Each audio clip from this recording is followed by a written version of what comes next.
Okay, good morning mga ka-super. Meron ako ngayong bagong ituturong rewind sa inyo. Controversial ito. Mayroon nakakaalam, merong hindi. Siyempre, doon tayo sa mga hindi nakakaalam, no? So, sa mga nakakaalam naman, kung yung iba kasi tinatago to eh. Ayaw nila ipaalam, no? So ito ilalabas ko para malaman ng mga hindi pa nakakaalam, no? So good luck sa inyo. So ito na yung hinihintay nyo, no? Tuturo ko sa inyo kung paano mag-rewind ng yan. Advance tayo, double rewind at the same time. Gauge 23, 8 turns. So ito siya, kung makikita nyo, 1, 1, 2, 2, 3, 3, 4, 4, 5, 5, 6, 6, 7, 7, 8, 8. Ganon din naman sa taas. 1, 1, 2, 2, 3, 3, 4, 4, 5, 5, 6, 6, 7, 7. Up. Tapusin nyo tong video ko, ha? Tuturo ko sa inyo kung paano. Ito i-actual ko. Para makita nyo rin, no? Na talagang hindi ko lang sinulat yan. Di ba? Matagal na to. Tinatago-tago lang. Okay? Ito, dalawang wire yan. Dalawang wire. No, ilalabas ko na, no? Sa mga baguan, sasabihin ko na sa inyo na medyo mahirap tong rewind na to. Kasi nagtutwist yung wire, umiikot. Pero masasanay din kayo, kakaulit nyo, magagawa nyo to ng maayos, ng perfect at malakas.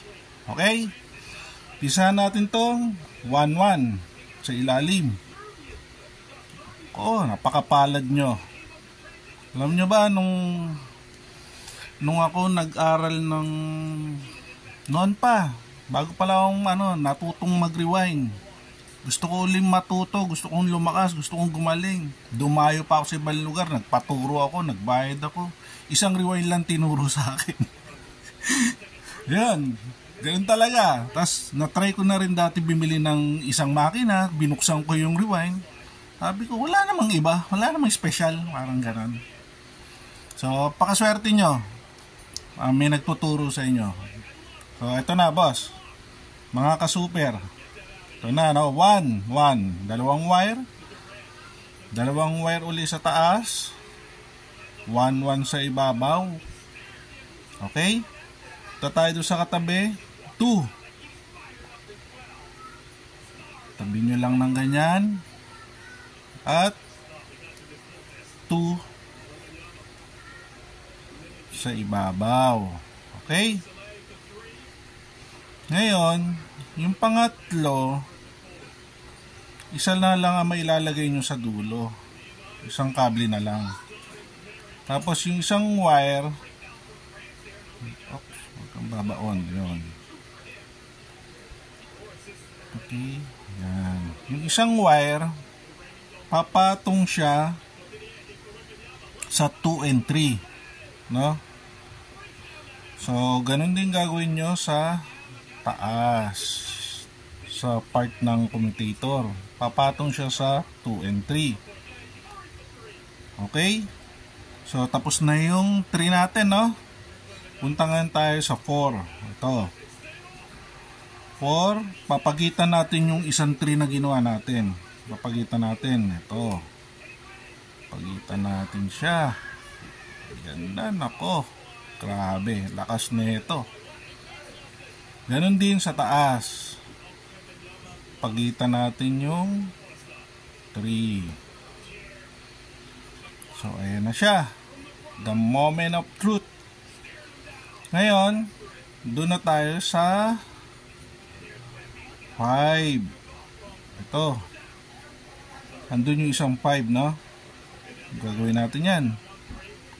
5 dyan, 5 doon. Right? Copy? Gayahin nyo to, ha? Ganun din sa kabila.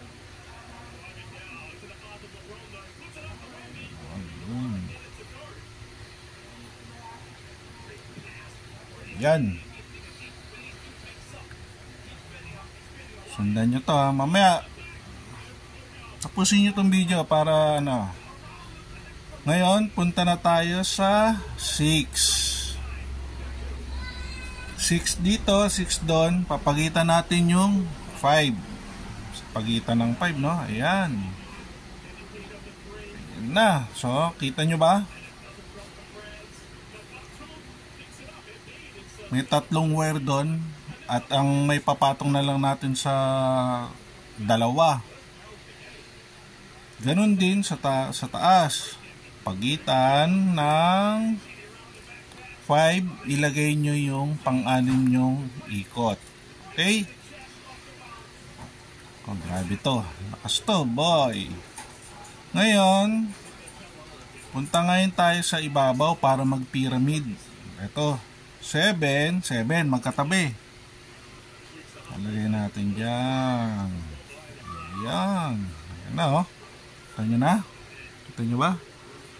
Hindi, no? Bahala kayo. Hindi nyo makita. Hindi, joke lang. Ngayon, hindi natin uli yung 7. Lagay natin sa ibabaw. Ako, boy. Grabe to.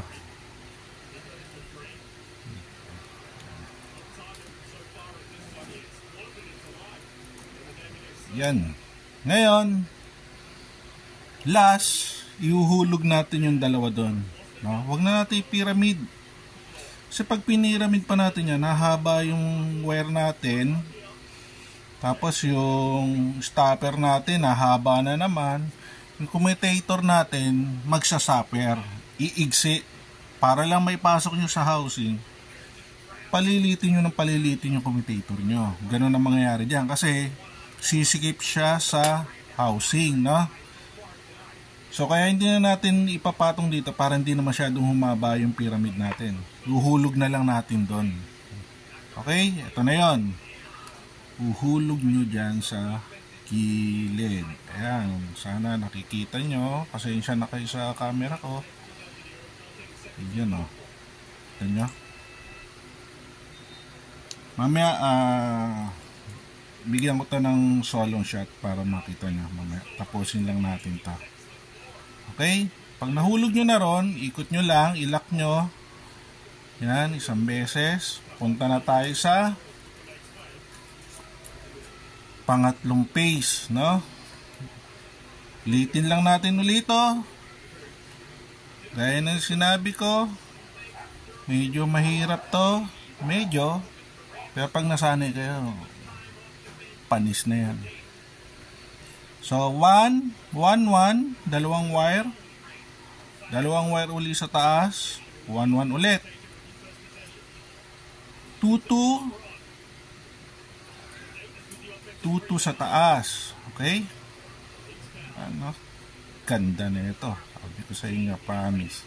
Ngayon, yung 3. Lagay nyo yung isa ron. Yung isa, lagay nyo rin yung 3.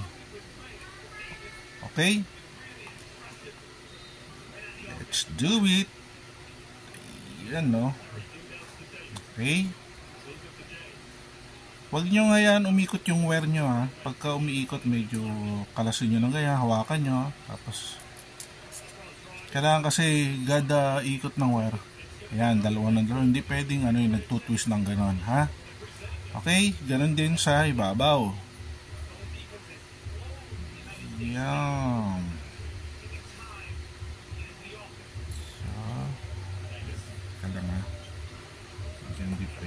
Okay.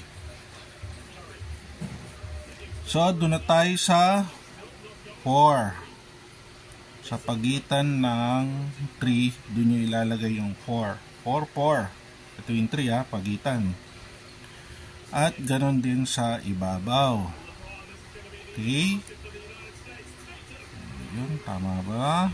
Teka lang, medyo parang hindi pantay. Baka kasi mahulog yung wire natin. Oh, asan ba yung panulak? Tulak ko lang, no? Sabi ko sa inyo, gamit kayo ng panulak in case na merong pasaway na wire, no, na ayaw makisama. Minsan merong ganun eh. Minsan nga tapos na yung rewind mo, biglang grounded. Sakit sa bangs, di ba? Pero speaking of grounded, no? Speaking of grounded, pagka yung nag-rewind kayo at nagkaroon ng ground, gamit kayo ng ganito. Ngari, grounded to. Tutulak nyo lahat ng dulo. Lahat na matutulis na lahat ng kanto ng axis nyo, itulak nyo lang yan. Tulak nyo yung wire, lahat yan, tulak nyo. Kadalasan nandun ang ground, okay? Kung sure kayong walang ground dun sa base, dun sa latagan ng axis, nandyan siya. Kunyari, natapos nyo na, andyan siya, tulak nyo lahat yan, andun lang yung ground yun. So yun, tip yun, magandang tip yun. So asan na tayo? Nasaan na? Nandito na tayo sa 5-5. Tama, 5-5 mga kasuper. Wala tayong laro ngayon, kaya rewind na lang muna. Okay, ganun din sa ibabaw. Okay, yun o, sinasabi ko, nahuhulog. So itulak natin. Medyo tagilid yung isang wire eh. Pag hindi natulak, ulit tayo nga. So pantayin nyo lang uli yung wire pag binitawan nyo. Huwag nyo hayaang umikot, huwag nyo hayaang mag-twist, ha.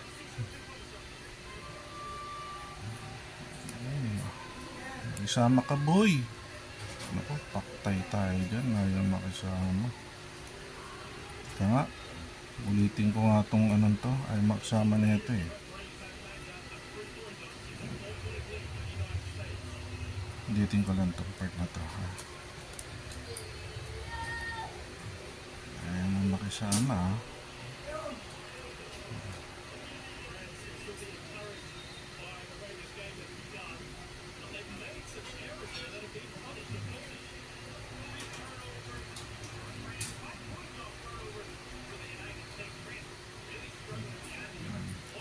Sa pag nyo hayaang umikot yung wire nyo, ha, pag nyo hayaang mag-twist, kailangan pantay-pantay pa rin yung latag.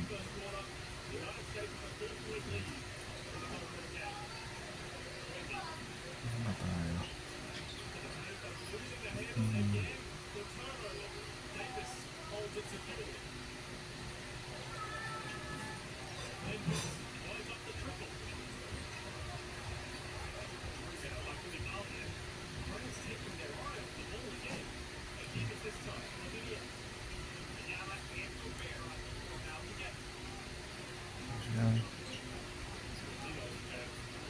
Okay, ulit.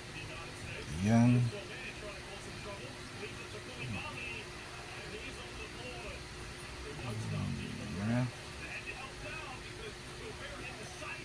Tapos doon na tayo sa 7.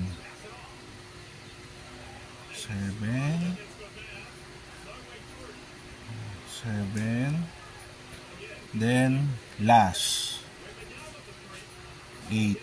Hulog nyo sa labas. Yun yung 8 natin, no? Hulog nyo yung dalawa sa labas. Ngayon, lock nyo na ulit ito para hindi kumalas. Okay?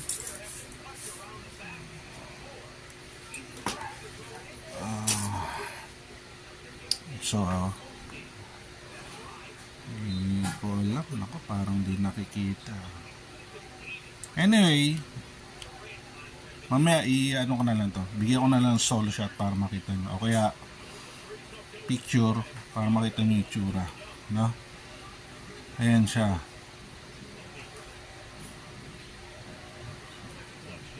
Ayan. So double rewind. Advance to mga ka-super, advance, no? Pero syempre gagalingan natin. Meron pa tayong mas advanced dito, di ba?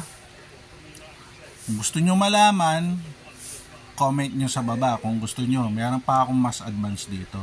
So, itong double rewind at the same time, kumbaga, itong rewind na to parang umpisa pa lang o basic, ewan ko kung basic, hindi na basic na eh, pero meron pa tayong mas higit pa rito. So comment nyo na lang kung gusto nyo malaman para may share ko sa inyo. Okay, so ayan na siya, double rewind. Mamaya masyado na kasi mahaba yung video natin, mamaya ayusin ko to, kakayasin ko to, pero papakita ko pa rin, pero next video na, tapos patutunugin natin, isa sound check natin. Okay, so eto na, reveal. Ayan yung pattern. So sana magustuhan nyo to. Okay mga ka-super, thank you.